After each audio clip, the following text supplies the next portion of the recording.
Muchísimas gracias por mantener la sintonía con Uno más Uno. Aquí lo prometido es deuda y tal y como habíamos anunciado, vamos a nuestra entrevista en primer plano. La misma con un economista de fuste, Henry Gebrar. Él es economista y es especialista en temas relacionados a la fiscalidad. Con él mucho que conversar aquí en Uno más Uno. Henry, bienvenido a tu casa. Buenos días. Gracias. Pues, si recibir un economista con lo prometido es deuda. Me están planteando, ya me están poniendo, ¿verdad? Hay muchos temas de su competencia, de su área de competencia. Las expectativas siguen en torno a la posible reforma fiscal. Sí. Y algunas reformas, inclusive del Estado, conciernen a las áreas económicas. Sí.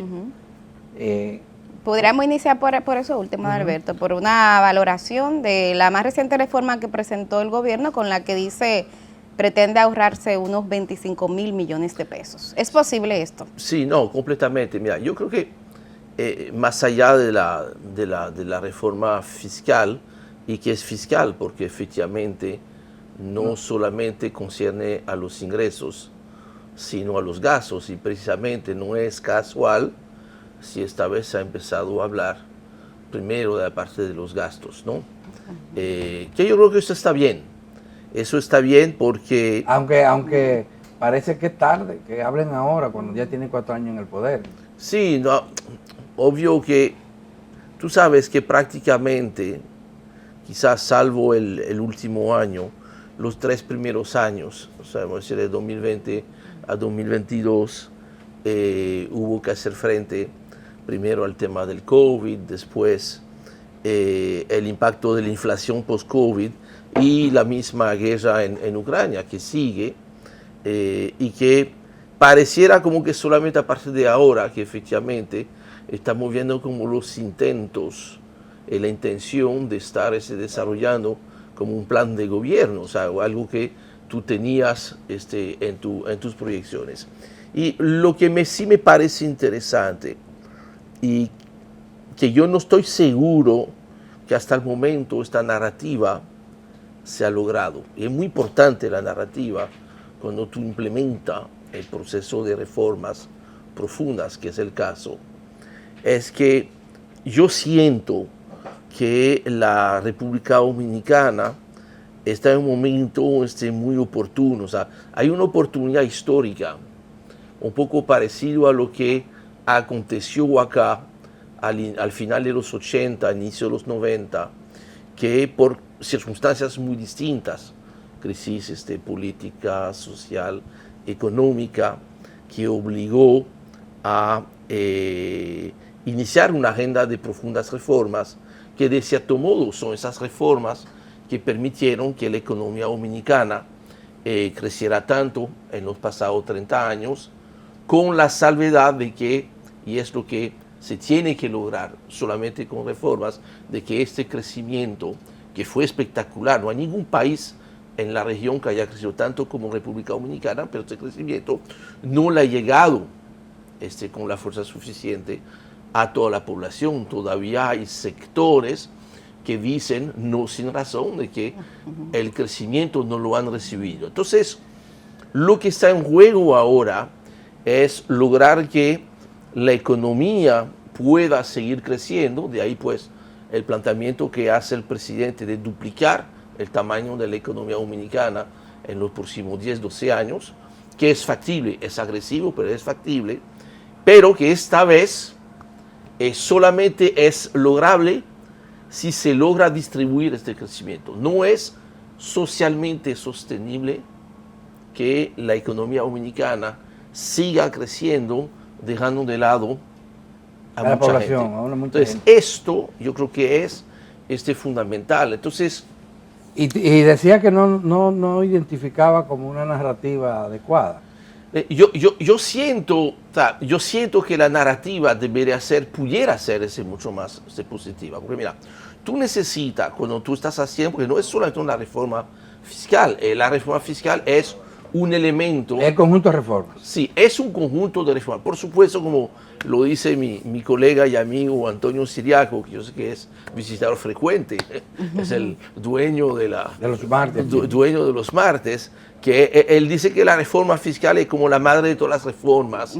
Y pienso que él tiene razón, porque de cierto modo la reforma fiscal es la que te permite identificar cómo financiar y a dónde priorizar los gastos, pero tiene que venir acompañada necesariamente de otras reformas, como la reforma laboral, la reforma a la seguridad social, la reforma al sector eléctrico, algunas reformas que están muy bien ahí con el manejo del gasto del Estado, que es un rediseño más o menos sensible de lo que yo llamo el andamiaje del Estado. Pero una cosa, Henry, está justificando el retraso en implementar o iniciar o avanzar en este plan de reformas del gobierno. Lo está justificando con lo de la pandemia y la crisis de inflación que se deriva de fenómenos internacionales. Pero hay cosas, el gobierno hizo una reforma en el sector inmobiliario, creó un ministerio que parecía no era una prioridad y dejó de hacerlo en otras áreas que ahora entiende que son prioritarias. La reforma a la seguridad social pudo impulsarse perfectamente. El gobierno no ha presentado una propuesta, no la tiene todavía. Ahora nos hablan de la reforma de la administración pública, funcionar varias instituciones, que parece que es pertinente para la economía y el desarrollo de la nación. Sin embargo, todavía se está tejiendo el plan de eso. En estos primeros 4 años no está apareciendo un plan claro que puedan convencer a sectores que están... Mira, lo que sí yo creo que es muy claro es que en términos de calendario tú tienes una ventanilla que se abre con el resultado de las elecciones y que se va a ir cerrando conforme vaya pasando el tiempo. Y de cierto modo tú tienes, porque son muchas reformas y hay que hacerlas, mira, hay que poder caminar y masticar chicle al mismo tiempo. O sea,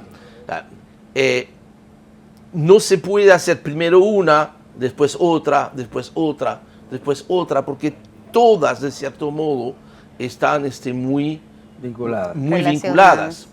E inclusive es probablemente la única manera de poder lograr de que las cosas que a ustedes les afectan y que a mí no me afectan, pueden ser precisamente las cosas que para ustedes son importantes y que a mí no me afectan. Entonces, hay la posibilidad de cambiar ciertas cosas. Primero, creo que donde se debería de buscar como parte de la narrativa los grandes consensos es sobre los objetivos, lo llamo los qués de las reformas, que son temas para los cuales es mucho más fácil llegar a consenso.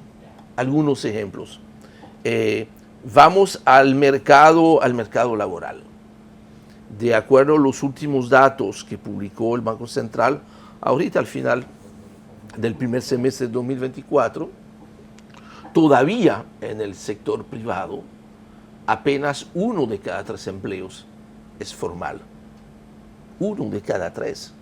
Entonces, yo creo que ahí donde debería haber un consenso fácil dentro de la sociedad es de que esta situación no es aceptable, de que debemos de lograr cambiar esto, quizás llegar a tener dentro de X años, 5, 8, 10 años, tener 2 formales y 1 informal, y que todas las medidas es en función de eso. Lo mismo pasa con la evasión, lo mismo pasa con el tema de los déficits del sector eléctrico, lo mismo pasa, quizá unos temas más importantes de los cuales se habla muy poco, son temas que tienen que ver con la seguridad social. Pero ese tema de la llamada informabilidad, tenemos décadas hablando de eso. Así es. Y está identificado hace décadas y no avanzamos. No estamos partiendo de premisas falsas para poder avanzar, porque a veces se reduce la informalidad a la administración de una pequeña o mediana empresa. Pero todo indica que hay algo más que eso. Es que en algún momento puede que haya llegado a ser como un tema un poco hasta yo era cultural, ¿no? Hemos estado tan acostumbrados a llevar las cosas, inclusive a veces la informalidad era una respuesta frente a la imposibilidad de estar cumpliendo con cosas que no son posibles. ¿Cree eso? ¿Cree que ese es el tema? Es- Porque es- hay una señora Es que vive en el barrio, es multifactorial esto. que tiene 2 hijos o ninguno, porque necesita tener algo de ingreso y no lo tiene. Pone un salón de belleza o pone decide producir dulce para venderlo. Sí. Dime, ¿qué le importa a ella si tiene que registrarse o no registrarse? Para hacer una actividad que es inmediata, que es que necesita dinero. Y tiene toda la razón porque el sistema lo que le está diciendo es que le va mejor siendo informal. Claro. No es siendo que le va formal, mejor. Bueno, No es que le va mejor, ese es el error. Ese es la Es que no tiene mira, otra alternativa, es No. que no hay un empleo para ella, No, es que inclusive ni un sistema de seguridad social que la inclusive proteja. cuál es el beneficio. Pero hay una penalización por formalizarse. Ese es cuál es el beneficio real que hay para formalizarse. Por eso que dentro de esas reformas tiene que haber la forma, si no eso va a fracasar, de que efectivamente la gente que por una serie de razones están, y hay informalidades, hay micronegocios que son de subsistencia. Ahí se puede entender si la informalidad versus la formalidad.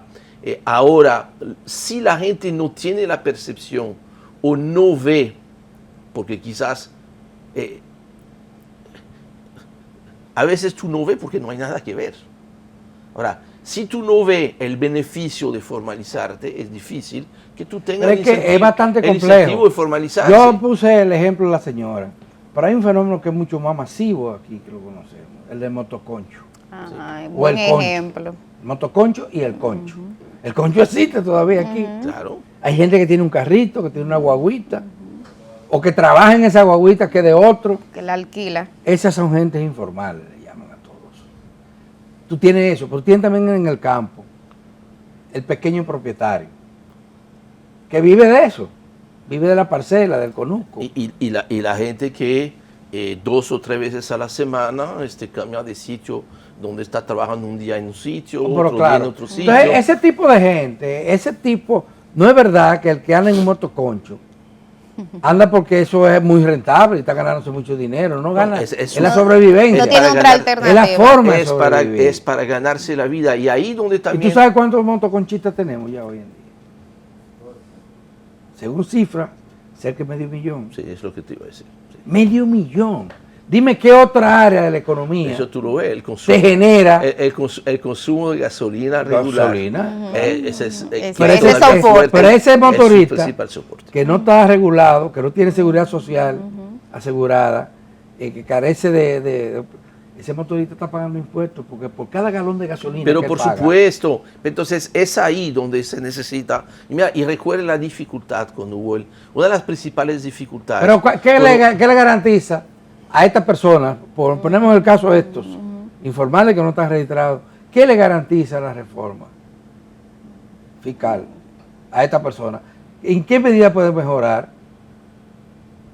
O sea, si se registraran, ¿qué le garantiza? Lo que sí yo te puedo garantizar es que si sigue como está, no va a cambiar absolutamente ¿Pero nada. qué podemos hacer por Mira, tiene que haber, cuando tú vas a enfrentar la informalidad, la respuesta no es única. Porque efectivamente, mira, tú describiste 3 universos muy Totalmente diferentes. pero que son parte de la informalidad. Claro. Pero también dentro de las grandes empresas tú puedes tener esta informalidad, la informalidad del servicio doméstico. Pero en las grandes Entonces, empresas, y lo hemos visto ahora, o grandes y medianas, Sí. lo que hemos visto es que evaden el Pero- pago de impuestos. Por pero ejemplo, ese es- la seguridad social. Entonces, esa es otra. es un tipo de Entonces, informalidad es otro distinto. tipo Claro, de pues, informalidad. es diferente. Entonces, por eso que la respuesta a la informalidad no puede ser única. Lo que sí, hay algunas cosas que son transversales. Por ejemplo, mira, es impensable creer que los negocios pequeños se van a formalizar pagando una tasa de impuesto sobre la renta de un 27%. Eso es impensable. Entonces, tú tienes que acomodar esta parte, lo mismo que tú tienes que acomodar el tema de los anticipos, tú tienes que acomodar las declaraciones ITEVIS, tú tienes que simplificar las cosas y además de simplificar, de ver que frente al costo del cumplimiento, por más bajo que sea, tú tienes al frente unos beneficios. Y si ser formal empieza a ser beneficioso, porque entonces yo voy a tener acceso a más ventas, yo voy a tener una protección social de verdad, que hay mucho que hacer en esta parte, que yo voy a tener acceso crédito, al dinero, porque mire, señores, cuando tú eres informal, que tú no puedes acudir al sector bancario, ¿a dónde tú vas? ¿Y qué tú le vas dices? Al sector informal. Tú le vas al sector informal, al prestamista informal, que es también parte de la informalidad. Y que abusa de porque ti la con los informalidad no es intereses. solamente de los más vulnerables. Claro. ¿Qué tú le dices a aquellos que plantean, porque el fenómeno no es solo dominicano, de los negocios autónomos, ¿qué tú le responderías a aquellos que dicen que la mejor manera de combatir la informalidad o la marginalidad en los negocios es creando empleos decentes? Es que es trabajo decente. Entonces, eso es parte también de esto. O sea, tú necesitas que la economía siga creciendo, tú necesitas que los salarios mejoren. Parte de esta reforma tiene que venir acompañada de un acuerdo para ir estrechando la brecha entre los salarios y el costo de la vida. Esto es factible si tú estás en un ambiente donde tú estás planteando a los empresarios, señores, vamos a duplicar el tamaño de la economía. ¿Quiénes son los primeros que van a estar ganando con eso? Son las empresas. Entonces, lo que yo necesito de las empresas es que me mejoren las condiciones laborales, que haya más empleos y mejores empleos. Se ha ido logrando, si vemos hacia atrás, los pasados 10, 12 años, los aumentos, por lo menos a nivel del salario mínimo, han sido muy superiores a la inflación. Pero venimos de una situación Estaban en el piso. de tan abajo, Exacto, de que todavía hay que ir cerrando una brecha. Ahora, si tú no te propones en un espacio de 5 o 10 años cerrar esta brecha, dentro de 10 años, cuando tú estás a medir, tú vas a ver que todavía falta una brecha. Entonces, es crear unas condiciones diferentes, un discurso positivo, proactivo, de que sí es posible lograr eso. Ahora, a través de la informalidad, lo único que se va a hacer es efectivamente brindar la única solución para la gente, porque oye, mira, ¿cuántas personas esta mañana no tienen resuelto lo de esta noche? Esto hace 30 años atrás quizás se podía explicar, no digo justificar, se podía explicar. Pero un país como la República Dominicana, que en los pasados 10 años, a pesar del COVID, se ha duplicado ya el tamaño de la economía. Entre el 2003 y el 2023, la economía dominicana pasó de 60.000 millones de dólares a 120.000 millones de dólares. No hay ninguna razón, no hay derecho, no hay posibilidad para justificar de que todavía esta mañana hay mucha gente que sale a la calle porque no sabe cómo va a resolver lo de esta noche. Y esto es un gran peligro para el principal activo que ha construido esta sociedad, si nos comparamos con el resto de la región. Es una relativa paz social. La paz social. Esta paz social no se puede mantener si sigue creciendo así la economía, dejando de lado una cantidad relativamente importante de gente. Es para eso que se tienen que hacer las reformas. La reforma, yo entiendo perfectamente que tú tienes que ver el tema financiero, de que tú tienes que bajar el déficit y todo eso, pero ¿cuál es esa narrativa? Tú no invitas a nadie a montarte en este tren diciendo que, mira, el objetivo de la reforma es conseguir 150.000 millones de pesos para bajar el déficit a 2.5%. Eso no le sabe a nada a la gente. Eso no le sabe a nada y con toda la razón. Ahora, si tú dices que tu objetivo es que efectivamente, mira, haciendo todas esas reformas, vamos a lograr duplicar el tamaño de la economía, triplicar el tamaño de la economía, que con eso todo el mundo va a recibir lo que no había recibido, ya tú cambiaste. Ahora, obvio que con las reformas pasa lo mismo que con el amor. no hay amor, sino pruebas de amor. Entonces, tenemos que ver si efectivamente este entramado de reformas va en esta dirección, y lo que te va a dar Chica, muy amable. una mejor claridad es el tema de la reforma fiscal. Dentro de la reforma fiscal, la mayor parte del dinero adicional que hay que buscar proviene precisamente de reducir las brechas de cumplimiento. El tema de la informalidad, el tema de la evasión. Un pobre punto de evasión en el ITEVIS que tú logras recuperar son 6, 7 mil millones de pesos. 6, 7 mil millones de pesos. ¿Y qué falta para que se haga eso? No necesitamos reforma para cobrar lo que ya está establecido. Excelente tu punto. Te voy a decir una cosa. Es una información que tendrán que confirmar las autoridades. En base a las recaudaciones que hay del ITEVIS, no es cierto que la tasa de evasión es de un 43%. Lo fue. Pero ha bajado. Ha bajado claramente. Y a mí no me sorprende este dato, porque tú ves que efectivamente... ¿A cuánto ha bajado? No, yo entiendo que hoy en día todavía está alta, pero entre 35 y 38. ¿Qué te dice eso? Que sí es posible, pero efectivamente, ir bajando. Ese sí es un crimen casi contra la población. Porque la población consumidora no tiene escapatoria. Lo paga, sí. Y lo paga. Sí, lo paga automáticamente. Entonces, ¿quién se coge ese dinero de nosotros? Mira.